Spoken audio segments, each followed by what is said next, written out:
The House I Built. Chapter 1. The Life I Built.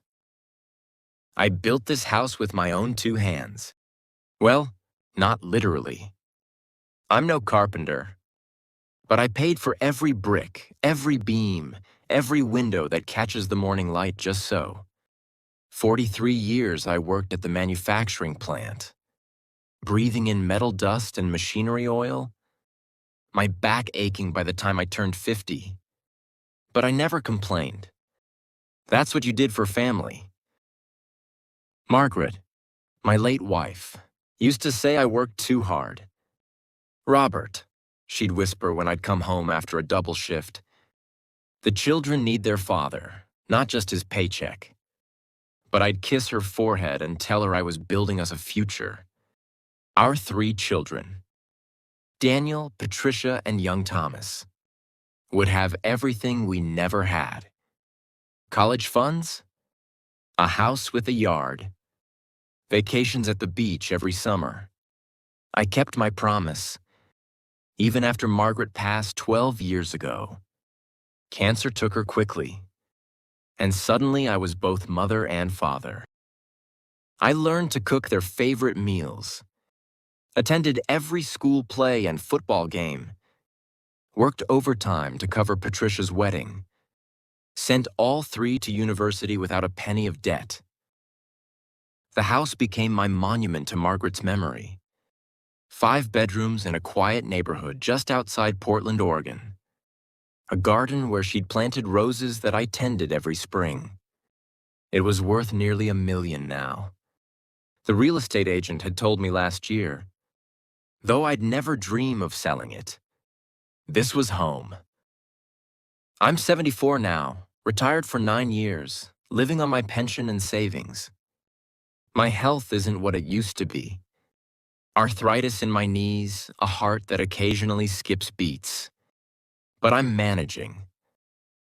Or at least I was, until I realized what my children had become. Chapter 2. Cracks in the Foundation. It started small, the way rot always does. Daniel was the first to move back in, 3 years after his second divorce. "Just temporarily, Dad," he'd said, hauling boxes into his old bedroom. "Just until I get back on my feet." He was 46 years old. At first, I was happy for the company. But temporary turned into 6 months, then a year, then 2. He paid no rent, contributed nothing to groceries, and spent his days trading cryptocurrency on his laptop while I cooked and cleaned. "You're retired, Dad," he'd say when I suggested he help around the house. "You've got the time." Patricia started visiting every week, always with a new crisis. Her business was failing. Her husband was useless. Could I help with just this one payment? It was never one payment. Over 2 years, I gave her $40,000 from my savings. Money I'd put aside for my own care as I aged. "You won't miss it," she'd said the last time, not meeting my eyes. "It's not like you need much. Living alone in this big house." Thomas was different, quieter. He'd visit once a month with his wife, Kara, and their 2 children. But I noticed the way Kara's eyes would move over the house, calculating. She'd comment on the property value, on how much space I didn't need, on what a burden maintaining such a large house must be. "You should really think about downsizing, Robert," she'd said over Sunday dinner. "This is far too much house for one person. We'd hate to see you struggling." I wasn't struggling. Not then. The real wake-up call came on a Tuesday morning last spring. I'd gone to the bank to withdraw money from my prescriptions and found my savings account nearly empty. $62,000. Gone. I stood at the teller's window, my hands shaking, unable to comprehend what I was seeing. There have been several large withdrawals over the past 6 months, The young woman explained gently. All authorized with the joint account access. Joint account access. I'd added Patricia's name years ago, when Margaret died, in case of emergencies, so someone could handle my affairs if I was ever hospitalized. When I confronted her that evening, she didn't even have the grace to look ashamed. I needed it for the business, Dad. I'll pay you back. You stole from me. Stole? It's family money. You always said family takes care of family. She gathered her purse, preparing to leave. Besides, what do you need it for? You're not going to live forever. We're your children. It would have come to us eventually anyway. That's when I knew. They didn't see me as their father anymore. They saw me as an ATM with an expiration date. Chapter 3. The Ultimatum. The intervention happened 3 weeks later. That's what they called it. An intervention. All three of them showed up on a Saturday afternoon, dressed formally like they were attending a business meeting. Daniel emerged from his room looking more serious than I'd seen him in years. They sat me down in my own living room, in the chair Margaret and I had picked out together 30 years ago. Patricia took the lead, a folder of documents in her lap. Dad, we need to talk about your living situation. My living situation? I live in my own house. That's the problem. Thomas leaned forward, his expression practiced sympathy. This house is too much for you. You're 74. What if you fall? What if something happens and no one's here to help? Daniel's here. Daniel shifted uncomfortably. Actually, Dad, I've been meaning to tell you. I'm moving out next month. Got a place with my girlfriend. First I'd heard of it. Or the girlfriend. Patricia opened her folder. We've found you a wonderful assisted living facility. It's clean, safe, there's 24-hour care. I don't need assisted living. I'm perfectly capable. Dad, please. Patricia's voice sharpened. Be reasonable. You can't maintain this property anymore. The garden's overgrown. The gutters need cleaning. You're not keeping up. My garden. Margaret's roses, which I tended every single week. And frankly, Kara chimed in, it's irresponsible to keep all this equity tied up in a house you don't need. This property could provide security for all of us, for your grandchildren's education. There it was, the truth sliding out from behind concern. You want me to sell my house. We want what's best for everyone, Thomas said. The facility is paid for 6 months in advance. We've already made the arrangements. You can move in by the end of the month. And the house? Silence. Then Patricia. We've spoken to a real estate agent. In this market, we could get $1.2 million easily. After the sale, we'd divide the money appropriately. Of course, you'd get a portion for your care, a portion. Of my own house. Our inheritance, Dad. Let's be honest. You're planning to leave it to us anyway. Why make us wait? Why not let us benefit now when we actually need it? Daniel's trying to start over. I'm drowning in business debt. And Thomas and Kara have 2 kids to put through college. I looked at my children, really looked at them. Strangers in expensive clothes. With their spreadsheets and their care facility brochures, dividing up my life like I was already dead. Get out. Patricia blinked. Dad, get out of my house. All of you. Daniel stood. You're being unreasonable. We're trying to help. Help? You want to throw me into a home and sell everything I've worked for. That's not help. That's theft. Fine. Patricia snapped her folder shut. Be stubborn. But you can't stop us. I have power of attorney. No, you don't. She froze. What? I revoked it. Last week, after I discovered you'd stolen $60,000 from me. Her face went white, then red. You can't do this. We're your children.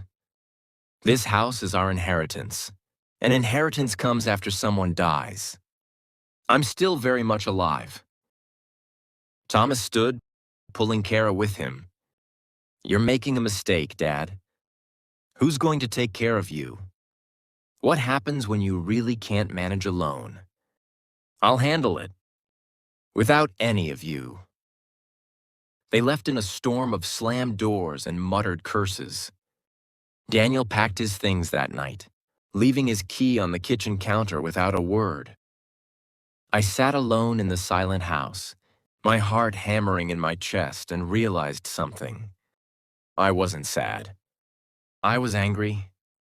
43 years I'd given them. Everything I had. And they'd seen me as nothing more than an obstacle between them and money. Well, if they wanted a war, they'd get one. But I'd be damned if I'd let them win. Chapter 4. Drawing the Line. The next morning, I called Helen Pritchard, the sharpest estate lawyer in Portland. I'd done her late husband a favor years ago, helped him get a job at the plant when he was down on his luck. She remembered. Robert Chen, she said warmly when I arrived at her office. It's been too long. What can I do for you?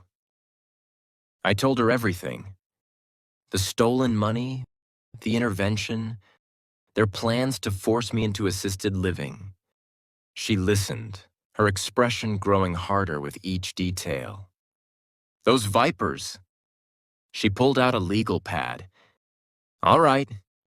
Let's make sure they can't touch you or your assets. First, we're setting up a revocable living trust.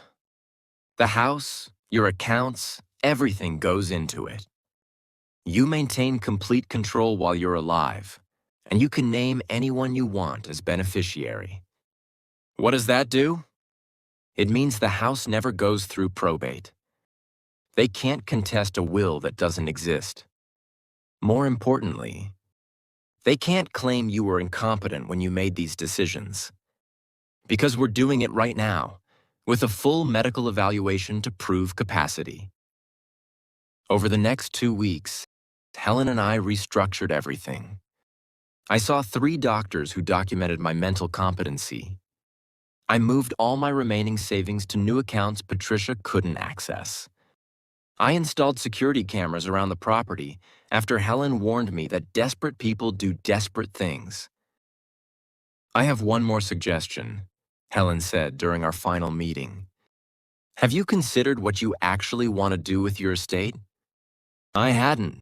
Not really. I'd always assumed my children would inherit everything because that's what parents did.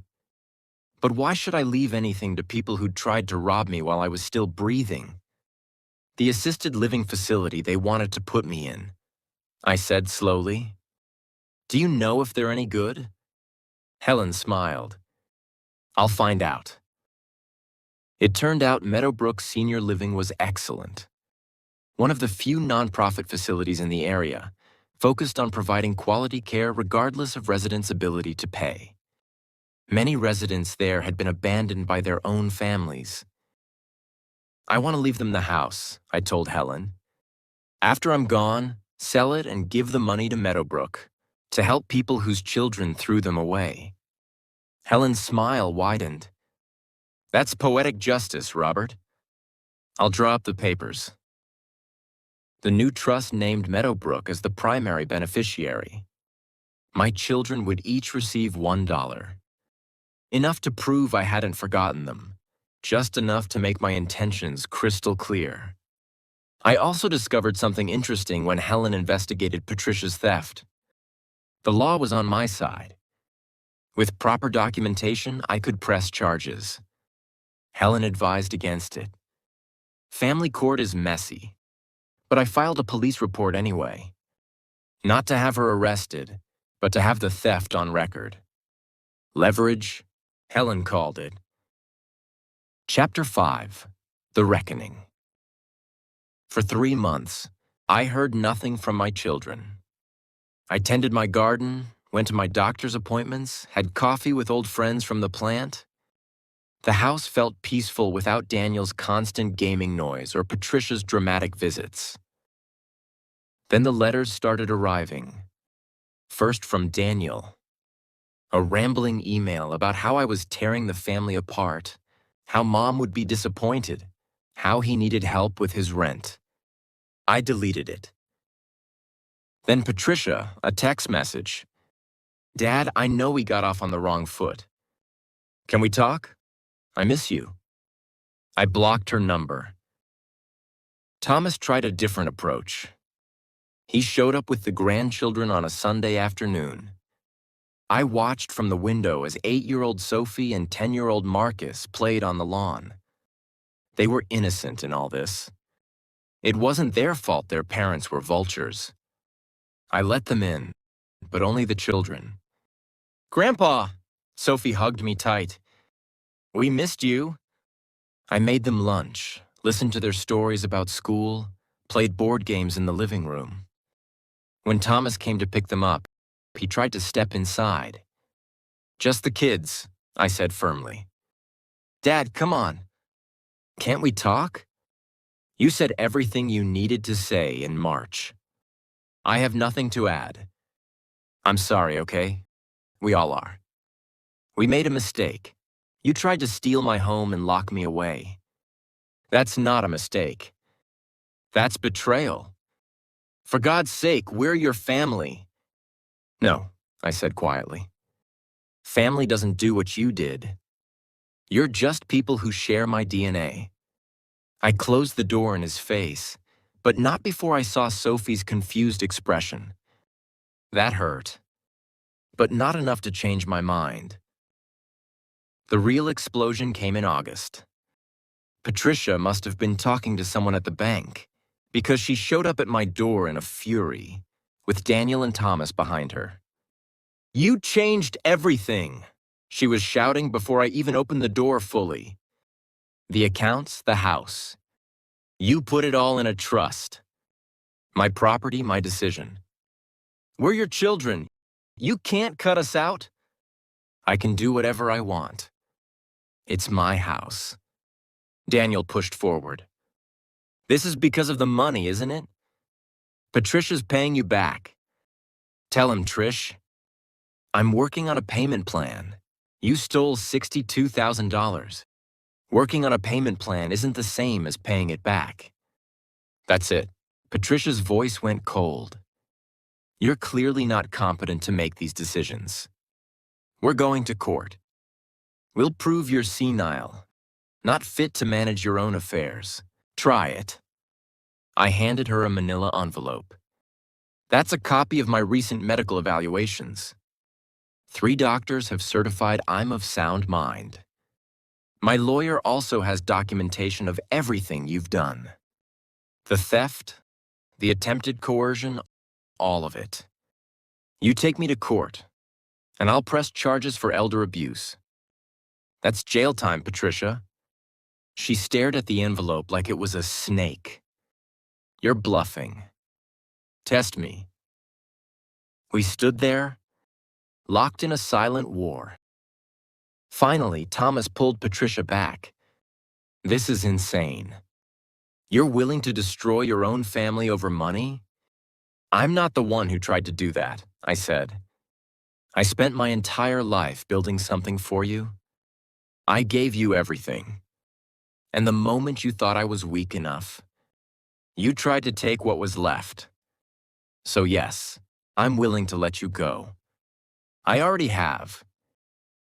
I closed the door, locked it, stood there listening to their muffled arguing on the porch until finally they left. That night, I sat in Margaret's chair and cried for the first time since her funeral. Not for my children, for the dream of them I'd carried all these years. The dream that all my sacrifice had meant something, that I'd raised good people who would love me in my old age.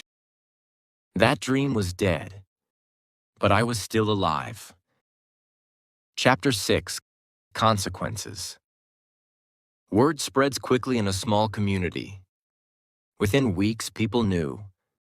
Daniel's girlfriend left him when she found out what he'd tried to do to me. Her own grandmother was in assisted living, and she was disgusted. Patricia's few remaining clients abandoned her business after the story got around. Turns out nobody wants to trust their finances to someone who steals from her own father. Thomas and Kara fared slightly better, but their reputation took hits at the country club and their church. One of Kara's friends confronted her at a charity luncheon. "How could you try to put Robert out of his house? That man built half this community." They blamed me, of course. I was destroying their lives, ruining their reputations, turning people against them. I didn't care. I'd started volunteering at Meadowbrook twice a week, reading to residents whose families never visited. There was Arthur, 92, whose son put him there and never called. Marie, 85, whose daughter lived 2 miles away and hadn't come by in 3 years. Frank, 79, whose kids were fighting over his pension while he sat alone watching game shows. These became my people. We understood each other. We'd all learned the same hard lesson. The family you're born into isn't always the family you need. Helen told me the trust was ironclad. Even if they challenge it, which they can't legally, they'd lose. You've documented everything perfectly. What happens when I die? The house sells, the money goes to Meadowbrook. Your children get $1 each and a letter you've written explaining why. That's it. Good. I'd already written those letters. 3 separate envelopes, sealed and placed with Helen, each containing the same message. You taught me that blood means nothing without love. You tried to take everything from me when you thought I was too weak to fight back. I hope the dollar brings you as much joy as your inheritance would have. Use it to buy coffee and think about what you've lost. Your father, who you forgot while he was still alive. Chapter 7: A New Beginning. 6 months after the intervention, I had my first real scare. I was in the garden, pruning Margaret's roses, when my chest seized up. The pain was instant and consuming, radiating down my arm. I managed to hit the medical alert button I'd started wearing and collapsed onto the grass. The ambulance came quickly. Heart attack, they said at the hospital, but a mild one. They kept me 3 days for observation, inserted a stent, put me on new medications. Not one of my children called. The hospital had my emergency contacts. They knew I was there. Daniel later claimed he never got the message. Patricia said she'd been too hurt by my rejection to visit. Thomas didn't bother with an excuse. But my room wasn't empty. Arthur came, pushed in his wheelchair by his nurse. Marie brought flowers. Frank sat with me for 3 hours, not saying much, just being present. Helen visited every day, bringing me books and updates about the outside world. "This is your family now," she said gently. "The one you've chosen." She was right. When I came home, Meadowbrook's director, Sandra Chen, no relation despite the shared surname, stopped by with a care package. "We heard about your heart attack. We want you to know. When the time comes, if you need more help, we'll be here. You're already one of us." I looked at this woman, probably 50 years old, who dedicated her life to caring for abandoned seniors. I thought about my children who couldn't spare a phone call. "Thank you," I said, and meant it. Life settled into a new rhythm. I simplified things, hired a gardener to help with the heavier work, got a cleaning service twice a month. I used some of my savings, what Patricia hadn't stolen, to actually enjoy myself. Took a cruise to Alaska, bought a ridiculously expensive recliner, started painting classes at the community center, something Margaret had always wanted me to try. I was happy. Genuinely, surprisingly happy. On the 1-year anniversary of the intervention, Patricia sent a letter, a real letter, handwritten, 8 pages long.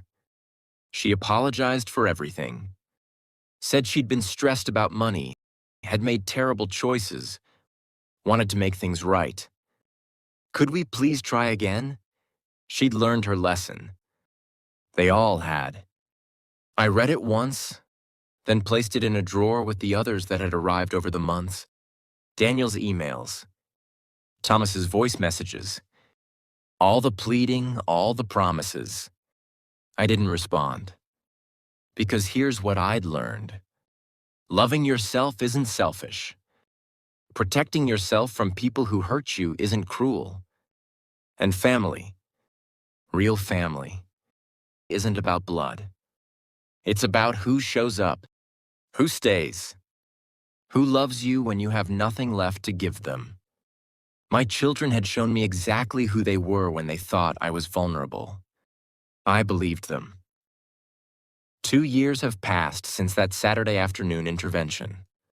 I'm 76 now, healthier than I have any right to be after the heart attack. The roses are blooming beautifully this spring. Margaret would be proud. My lawyers tell me the trust remains untouchable. My doctors say I'm good for another decade at least, though we both know that's optimistic. I see my grandchildren occasionally, supervised visits arranged through their schools because Thomas finally agreed to it. Sophie and Marcus don't understand why they can't come to family dinners anymore, and someday they'll be old enough for me to explain. For now, I just love them in the moments I have. Last week, Daniel showed up drunk, pounding on my door at midnight, screaming that I owed him, that everything wrong in his life was my fault. The police removed him. I've filed for a restraining order. Patricia's business failed. She filed for bankruptcy. She sent another letter asking for help. I sent it back unopened. Thomas and Kara are talking about moving to Seattle. For a fresh start, he told me during one of the grandchildren's visits. What he meant was to get away from the reputation they've earned here. And me? I'm here, in the house I built, living the life I chose. I have coffee with Arthur on Tuesdays.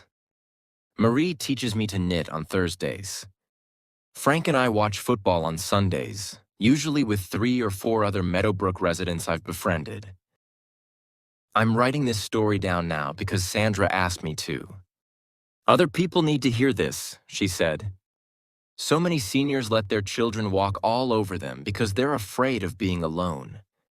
You proved you can choose yourself and still have a full life. She's right. I'm not alone. I'm surrounded by people who actually care about me, who see me as more than a bank account or an inheritance. My children taught me an invaluable lesson, though not the one they intended. It's never too late to stand up for yourself. It's never too late to say no. It's never too late to choose dignity over desperation. They thought I needed them, but it turned out they needed me far more than I ever needed them. And that's the truest thing I've ever known. I still live in my house, tend my roses, and volunteer at Meadowbrook. My children's names are not on my will, but dozens of grateful seniors will benefit from the home I built. Margaret would approve, I think. She always said family was about love, not blood. I finally learned to love myself as much as I loved them. It only took 76 years, but better late than never.